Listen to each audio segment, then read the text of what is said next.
સુરતના ઉધના રેલવે સ્ટેશનના platform number 6 પર એક ચોંકાવનારો બનાવ સામે આવ્યો છે, જ્યાં રેલવે પ્રોટેક્શન ફોર્સનો એક જવાન બાઇક ચલાવતો નજરે પડ્યો હતો. આ ઘટનાએ મુસાફરો અને સ્થાનિકોમાં આશ્ચર્ય અને ચર્ચાનો વિષય બની ગયો છે.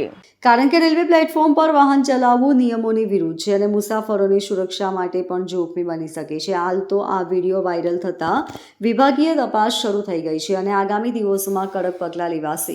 મળતી માહિતી મુજબ આ ઘટના ઉધના રેલવે સ્ટેશનના પ્લેટફોર્મ નંબર 6 પર બની, જે પહેલેથી જ મુસાફરોની ભીડ અને મર્યાદિત સુવિધાઓને કારણે ચર્ચામાં રહે છે. આરપીએફ જવાન દ્વારા પ્લેટફોર્મ પર બાઇક ચલાવવાની ઘટના મુસાફરોની સુરક્ષા અને રેલવે વહીવટની જવાબદારી પર સવાલો ઊભા કરે છે. આ ઘટનાને લઈને કેટલાક મુસાફરોએ નારાજગી વ્યક્ત કરી હતી અને રેલવે તંત્ર પાસે આ મામલે તપાસની માંગ કરી છે. રેલવે સ્ટેશનો પર શિસ્ત અને સુરક્ષાના ધોરણોનું પાલન કેટલું જરૂરી છે તે દર્શાવે છે.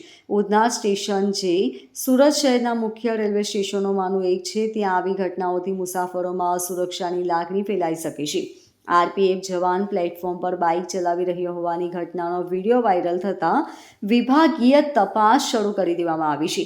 વિડીયો ફૂટેજ સાથે રિપોર્ટ બનાવ્યા બાદ આગામી દિવસોમાં આરપીએફ જવાન વિરુદ્ધ કડક પગલાં લેવાઈ શકે છે. Bureau report, LK star news, Surat.